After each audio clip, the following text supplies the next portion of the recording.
अमृतपाल ने मोगा के रोड़े वाले गुरुद्वारे में सरेंडर कर दिया, यानी कि अब पुलिस की गिरफ्त में है। मोगा पुलिस ने उसे गिरफ्तार कर लिया है। पुलिस उसे अमृतसर लेकर गई है और अमृतसर से सीधा असम के डिब्रूगढ़ जेल उसे भेजा जाएगा। अमृतपाल के बारे में ग्रंथी ने पुलिस को खबर की कि वो सरेंडर करना चाहता है। गिरफ्तारी से पहले अमृतपाल ने गुरुद्वारे में प्रवचन भी दिया, जिसकी तस्वीर भी आपको हम लगातार पहुंचा रहे हैं। और ये सबसे पहली तस्वीर आई अमृतपाल की, आप देख सकते हैं। सबसे पहली तस्वीर ये थी जो आज तक ने आप सभी दर्शकों के सामने रखी। अमृतपाल पर सख्त कार्रवाई करते हुए एनएसए भी लगाया गया है, क्योंकि देश विरोधी गतिविधियों में उसे संलिप्त पाया गया है। साथ ही उसे असम के डिब्रूगढ़ जेल भेजने की अब तैयारी की जा रही है।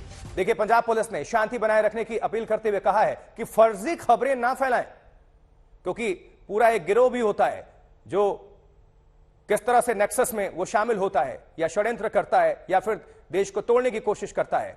तो उनसे अपील की है पंजाब पुलिस ने कि फर्जी खबरें ना फैलाएं और इस तरह की अफवाहों पर ध्यान ना दें। तो शिकंजे में अमृतपाल सिंह, अजनाला कांड का ये मुख्य आरोपी है। आपको याद होगा किस तरह से पुलिस की टीम पर थाने का घेराव किया गया था, उन पर हमला कर दिया गया था, जिसमें बहुत सारे पुलिसकर्मी जख्मी हो गए थे। वो खुद को बचाते हुए नजर आ रहे थे। सत्येंद्र चौहान हमारे साथ, हमारे संवाददाता जुड़ चुके हैं, जो लगातार इस खबर पर नजर बनाए हुए हैं और आप सभी दर्शकों को जानकारी दे रहे हैं। सत्येंद्र, अमृतपाल सिंह, वो अमृतपाल सिंह जो भगोड़ा था, जो फरार चल रहा था, देश विरोधी गतिविधियों में शामिल था, किस तरह से मन में भ्रम लिए हुआ था, लेकिन उसकी गिरफ्तारी, ये चुनौती फिलहाल कम हुई पंजाब के लिए, प्रशासन, सरकार के लिए, देश की एजेंसियों के लिए और देश के लिए ये कितनी राहत की खबर, क्योंकि अभी और भी जानकारी सामने निकल कर आएंगी, पूछताछ इससे होगी, एनएसए भी लगाया गया है इस पर। देखिए, बहुत सारी जानकारियां निकलेंगी, बहुत सारी खबरें निकलेंगी और सबसे अहम बात कि अमृतपाल पंजाब में रहकर कितनी बड़ी साजिश को अंजाम दे रहा था, उसका अंदाजा लोगों को अभी तक नहीं है। दूसरी बात, आखिर लास्ट मोमेंट तक भी वो उसी मोडस ऑपरेंडी से काम कर रहा था कि लास्ट में भी चलते चलते मैं लोगों को भड़का जाऊं।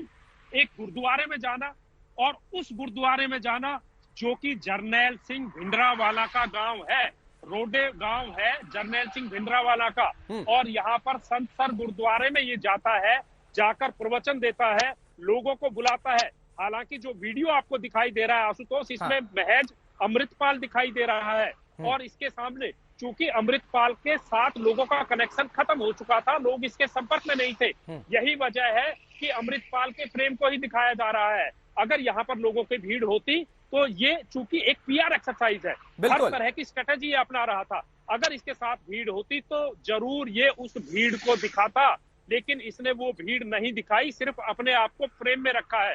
दूसरी बात, अब अमृतसर ये पहुंच गया है, यहाँ से डिब्रूगढ़ इसको भेजा जाएगा और अहम बात आशुतोष, इसके ऊपर राष्ट्रीय सुरक्षा कानून लगा है और एनएसए एक्ट में ऐसे शख्स को किसी भी अदालत में ले जाने की जरूरत नहीं होती है और 1 साल तक किसी भी तरह की जमानत नहीं मिलती है। यानी कि अमृतपाल का जो चैप्टर था वो अब क्लोज होने के कगार पर पहुंच गया है, लेकिन इस चैप्टर के क्लोज होने से पहले वो तमाम जानकारियां मिलेंगी, वो खबरें मिलेंगी जो लोगों के पैरों के नीचे से जमीन खिसका सकती है।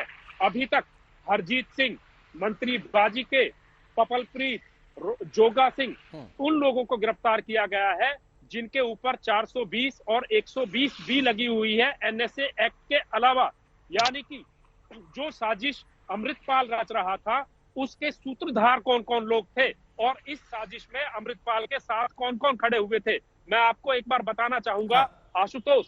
हरजीत सिंह जो कि इसका चाचा था, इसके ड्राइवर का काम करता था, इसकी मर्सिडीज GL 60 को वो चलाता था और हरजीत ही पैसे का लेन देन करता था और सबसे ज्यादा ये अपने चाचा पर भरोसा करता था। सत्येंद्र, लेकिन एक सवाल है कि ये जो शख्स है ये तो खुद ड्राइवर था, ये तो खुद ड्राइवरी करता था कनाडा में, ये ऐसे कैसे हुआ कि 1 साल पहले ये लैंड होता है, भारत में आता है और खुद मर्सिडीज से लेकर तमाम जो लग्जरी कारें हैं, गाड़ियां हैं, उसके काफिले में ये सवार होकर चलता था हथियार लहराते हुए। आखिर ये फंडिंग कहां से, पैसे कहां से आते थे? आशुतोष, मैं आपको वही बताने की कोशिश कर रहा हूं। आप देखिए, इसका चाचा हरजीत सिंह जो ड्राइवरी का काम करता है इसके साथ रहता है, लेकिन सबसे विश्वसनीय वही व्यक्ति है और ये कहा जाता है कि अमृतपाल अपने चाचा के इशारों पर चलता था। दूसरा, मंत्री बाजी के जो कि एक नशेड़ी है, जो अफीम का सेवन करता है, ये आधिकारिक रिकॉर्ड पर है। और वो व्यक्ति लोगों की भीड़ इकट्ठी करता था। पर्दे के पीछे मास्टरमाइंड किरणदीप कौर, जो कि अमृतपाल की पत्नी है, ब्रिटिश पासपोर्ट उसके पास है, ब्रिटिश नागरिक है, वो पूरी planning digital media, social platform, उनको पर्दे के पीछे रह के करती थी। तो अमृतपाल ने जो अपनी कोर टीम बनाई थी, उस कोर टीम के सभी लोग गिरफ्त में आ चुके हैं। और उस कोर टीम से ये जानकारी मिली है कि अमृतपाल ने महज 1 साल में करोड़ों रुपए का अपना कारोबार खड़ा कर लिया था।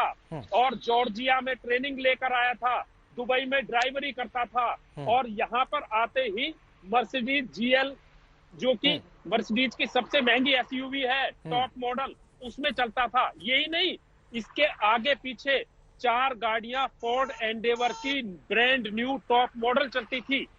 और दूसरा, ये कहता था कि मैं लोगों का नशा छुड़ाता हूं, और नशे छुड़ाने के बहाने गांव-गांव में जाता था और लोगों को अपने साथ इकट्ठा करता था।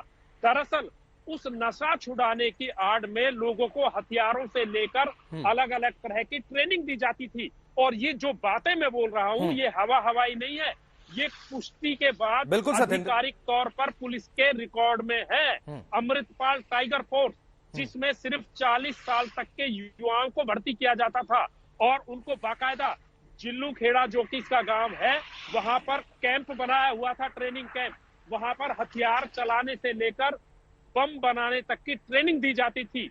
आनंदपुर खालसा फोर्स, उसके अंदर उन लोगों को इकट्ठा किया गया था जो कि गांव-गांव जाकर अमृतपाल का प्रचार करें, प्रसार करें और धार्मिक उन्माद फैलाने की कोशिश करें, धर्म के नाम पर लोगों को इकट्ठा करें। तो जो स्ट्रेटेजी थी वो बिल्कुल एक प्री प्लान थी। और सबसे अहम बात आपको बताना चाहूंगा कि अमृतपाल दरअसल आईएसआई का एक प्लान था, जो एक सोची साजिश के तहत आईएसआई ने जॉर्जिया में ट्रेनिंग देकर दुबई के रास्ते भारत में भेजा था। और अब ये सिर्फ मैं नहीं बोल रहा हूं, ये पुलिस के रिकॉर्ड और दस्तावेज बोल रहे हैं। कलसी, जिसको गुरुग्राम से गिरफ्तार किया गया था, उसके फोन में 2 पाकिस्तानी नंबर थे जिनसे लगातार वो बात कर रहा था। और कलसी, जो कि महज एक ड्राइवर व्यक्ति है, उसके खाते में 38 करोड़ रुपए विदेश से आए हैं। 38 करोड़ रुपए महज कुछ दिनों में आना, और वो भी वाया पाकिस्तान। दूसरी बात, अभी कुछ देर पहले आशुतोष आपने कहा था पीआर एक्सरसाइज क्या होती है, वो दरअसल अमृतपाल से सीखनी पड़ेगी। देखिए, बीच में वीडियो बनाकर देता है, संदेश देने की कोशिश करता है, अपने आप को पोर्ट्रे करता है।